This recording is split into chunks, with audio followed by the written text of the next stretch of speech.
한미 양국이 정상회담에 이어 국방 분야 최고위급 기구인 연례안보협의회 SCM을 열고 동맹 현안을 폭넓게 논의했습니다. 미국은 한국의 핵 추진 잠수함 도입 추진을 적극 지원하겠다고 밝혔는데요. 이 밖에 전시작전권 전환, 주한미군 전략적 유연성 등에 대한 논의도 이루어졌는데 김희준 YTN 해설위원과 함께 얘기 나눠보겠습니다. 안녕하십니까? 어서 오세요. 안녕하세요. 네, 한미 국방장관이 SCM 회담 뒤 공동회견에 나섰는데 공동 성명은 아직까지 나오지 않았는데 지금까지 좀 나온 내용 중에 중요한 부분 정리를 좀 해주시죠. 네, 그렇습니다. 이 한미 연례 안보 협의회 워싱턴과 서울을 오가면서 매년 열리는 한미 양국 국방 당국 간 최고 협의체인데요. 공식 의제는 보통의 대북 정책 공조라든가 연합 방위 태세, 방산 협력 등입니다. 말씀하신 대로 아직 공동 성명은 나오지 않았는데요. 일단 한미 국방장관이 오늘 회담 결과를 담은 공동 회견을 했습니다. 여기서 두 국방장관 모두 굳건한 한미동맹과 견고한 연합방위 태세 그리고 대북 억지력 우선을 재확인을 했습니다.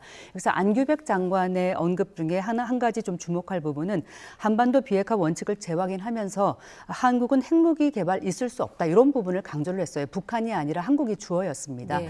이것은 미국이 지난 4월에 미 에너지부가 우리를 민간 국가로 지정을 하고 한국의 핵과 원자력 활동을 더 촘촘히 들여다보고 있는데 특히 한국의 핵잠 추진이 이제 공론화된 가운데 혹시나 있을지 모르는 한국의 어떤 핵 개발에 대한 그런 우려를 좀 불식시키려는 그런 언급이 아닌가라고 생각되어집니다. 그리고 헤그세스 국방장관의 언급 중에서 눈에 띄는 두 가지가 있습니다. 첫 눈에 띄는 것은 이제 한국의 방위비 증대와 또 군사 지출 확대를 평가하면서 모범국이라고 칭한 거예요. 이것은 한국의 방위비 인상 그리고 어떤 양국 간의 방산 협력 확대 차원에서 미국의 첨단 무기 구매를 좀 한국에 독려하는 그런 차원이라고 볼 수 있겠고요. 또 한 가지는 한국의 조선업 능력을 지켜 세운 부분입니다.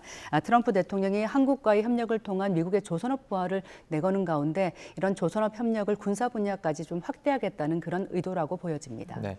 이번 한국의 핵 추진 잠수함 관련해서 또 헤그세스 장관의 언급이 있었는데요. 트럼프 대통령이 말했던 걸 다시 한번 또 언급하기도 했죠. 네, 그렇습니다. 이번 논의에서 가장 좀 관심이 모아졌던 부분인데 헤그세스 장관은 한국의 핵잠 추진 과정에서 트럼프 대통령이 이제 이걸 승인했다는 것을 재확인하면서 미국 군사 당국에서도 최선을 다해서 지원하겠다 이렇게 얘기를 했습니다. 네. 그러면서 미국 국무부 또 에너지부와의 이제 협력을 해가겠다고 밝힌 건데요.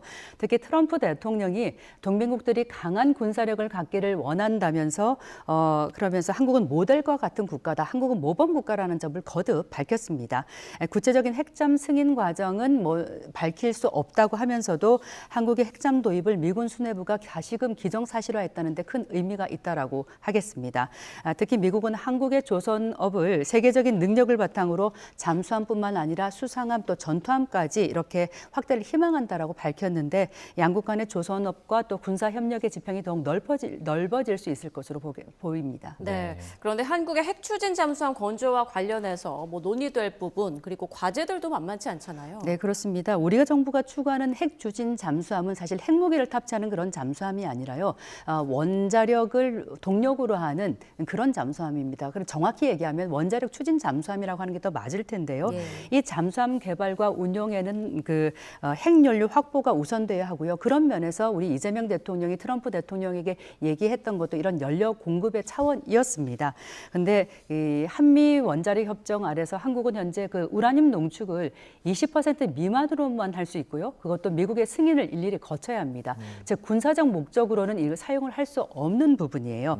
그래서 이것을 좀 이런 연료 공급 측면에서 얘기를 한 건데 그런데 트럼프 대통령이 한국의 핵잠 추진을 공식 승인하면서 문제는 이것을 미국의 그 필리 조선소에서 만들라고 얘기하면서 좀 상황이 좀 꼬였다라고도 할 수가 있겠습니다.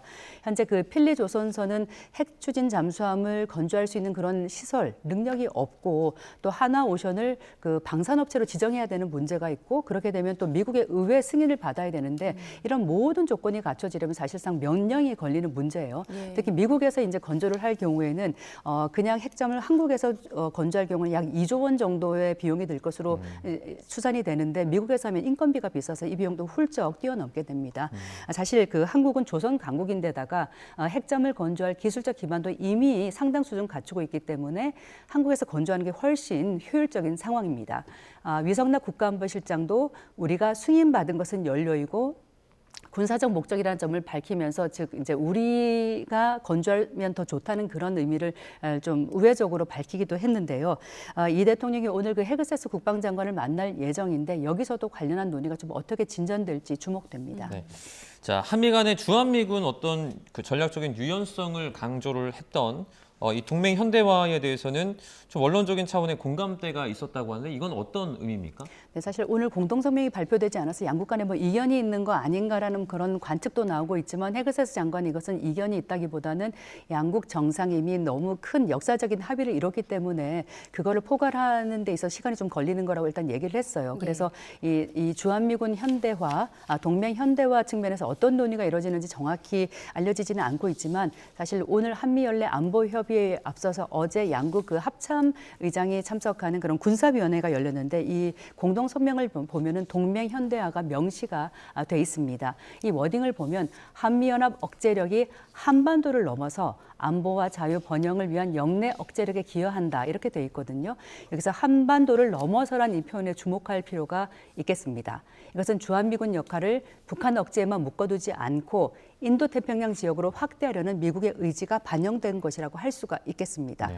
특히 그 타이완 유사시라던가 또 중국의 남중국해 군사 활동 등에 대응해서 이런 것은 주한미군이 좀 대처를 할 수 있고 한국은 북한 방위를 맡으라 이런 말이기도 한데요. 이와 관련해 오늘 헤그세스 장관도 오늘 회견에서 세계 도처에서 위협이 발생하고 있다. 한미 양국이 선의에 따라서 효과적으로 대처하게 될 거라면서 대북 재래식 방어에서는 한국이 주도적으로 하게 될 것이라는 이런 언급을 했거든요. 예. 이것은 그 주한미군의 전략적 유연성과 동맹 현대화 의지를 미군 측에서 다시 거듭 밝힌 것이라고 하겠습니다. 네. 그런데 전시작전권 전환과 관련해서는 뭐 뚜렷하게 언급된 게 없는데 어느 정도까지 좀 논의가 이루어졌을까요? 네, 아마 자세한 건 공동성명 내용을 봐야 될 것으로 보입니다. 예. 한미 양국이 이 전자권 전환을 추진한 것은 2006년으로 거슬러 올라갑니다. 그런데 그동안에 북한의 핵실험이라든가 이런 안보 위협이 발생하면서 이게 좀처럼 제대로 추진이 되지는 않았는데 박근혜 정부 시절이던 2014년 양국은 전자권을 특정 시점이 아닌 일정 조건을 만족하는 상황에서 전환하는 데 합의를 했습니다. 그 조건은 세 가지인데 지금 뭐 그래픽 보시겠는데요.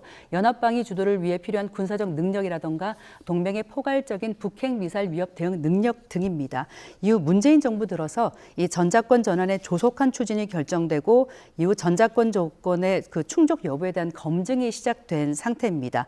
총 3단계가 설정이 되어 있는데 현재는 그 1단계는 이미 마무리가 됐고 2단계 검증이 진행 중입니다. 네. 이번 SCM에서 이를 이제 그 2단계 검증을 마무리하는 시점을 명시할 것이다 이런 전망이 나오고 있는데 공동성명 결과를 한번 봐야 될 것으로 보이고요. 이 전자권 전환은 이재명 정부의 국정 과제입니다. 임기 내 전환에 대한 강력한 의지를 갖고 있죠. 이 대통령도 오늘 시정연설에서 국방을 외부에 의존하는 것은 국민적 자존심이 걸린 문제다라고 하면서 이 자주국방에 대한 강력한 의지를 피력했어요. 전자권 전환도 넓은 의미에서 보면 그 일환이라고 하겠습니다. 트럼프 정부의 분위기도 긍정적이고 헤그세스 장관도 앞서 한국의 전자권 전환 추진 의지를 훌륭한 일이라고 얘기한 바가 있습니다. 트럼프 정부는 이 글로벌 다층적 안보 위협 에 대응하는 데 있어서 그 책임을 유럽과 아시아 각국에 넘기려고 하고 있는데 그 기조의 연장선상이라고 하겠습니다. 네. 자, 헤그세스 국방장관이 우리 한국의 국방비 증액에 관련해서도 이제 평가를 좀 했었는데 이번 회의에서도 논의가 된 부분이겠죠? 네, 그렇게 보입니다. 지금 현재 그 한국의 국방비를 GDP 대비 3.5%까지 늘리는데 양국이 공감대를 형성한 것으로 알려지고 있습니다. 예. 그 시점은 10년 뒤인 2035년입니다. 이 대통령 오늘 시정연설에서 내년도 국방비를 8.2% 증액하겠다고 밝혔는데 이 목표치를 달성하려면 매년 7에서 8% 국방 예산 증액이 필요한데 그런 차원이라고 말씀드리겠습니다. 특히 그러면서 AI 시대에 걸맞는 그 최첨단 무기의 도입이라던가 스마트 강군을 만들어서 국방력을 획기적으로 강화해 자주 국방을 실현하겠다는 것인데 이것은 북한의 핵미사일 위협이라던가 또 전자권 전환 전환, 한미 동맹 현대화와도 맞물리는 움직임입니다. 이에 따라서 미국산 첨단 무기를 구입하는 데도 아마 수십조 원이 들 거라는 전망이 나오고 있고 이번 한미 연례 안보 협의에서도 관련 논의가 있었을 것으로 보입니다. 네, 계속 관련 영상, 사진들이 나갔습니다만 어제 이제 한미 국방장관이 함께 판문점 공동경비구역 JS를 방문하지 않았습니까? 그리고 양국 합참의장은 나란히 전투기를 타고 또 비행하기도 했는데 이건 어떤 의미라고 볼 수 있나요? 네, 양국 국방장관이 판문점 JSA를 찾은 것은 8년 만입니다. 매티스 장관이었죠, 당시에. 군사 분계선에서 25km 떨어진 최북단 초소를 찾아서 북한 상황도 둘러봤는데요.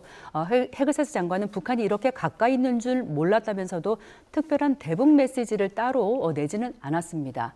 이와 함께 그 공군 출신인 한미양국 합참의장이 각각 KF-16 또 F-16 전투기에 탑승해서 연합 편대 비행을 지휘를 했는데 이것은 굳건한 이제 한미 동맹과 또 철통 같은 연합 방위 태세를 과시를 했다라고 하겠습니다.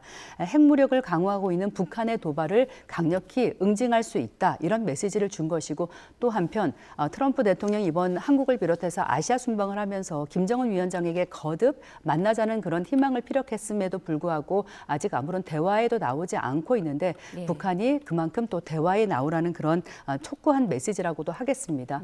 반면 그 북한은 한미 국방장관의 JSA 방문 등에 맞춰서 방사포 여러 발을 발사한 사실도 확인이 됐습니다. 사실 방사포는 유엔 안보리에서 제재하고 있는 탄도미사일은 아닙니다. 하지만 통상적인 훈련 차원일 수는 있지만 이런 한미 양국의 조금 중요한 안보 국방 그런 시점에 맞춰서 무력 과시를 한 것이라는 생각이 되어집니다. 네, 양국의 구체적인 논의 결과가 또 나오면 저희가 뉴스에 전해드리겠습니다. 지금까지 김희준 해설위원과 함께했습니다. 고맙습니다. 고맙습니다.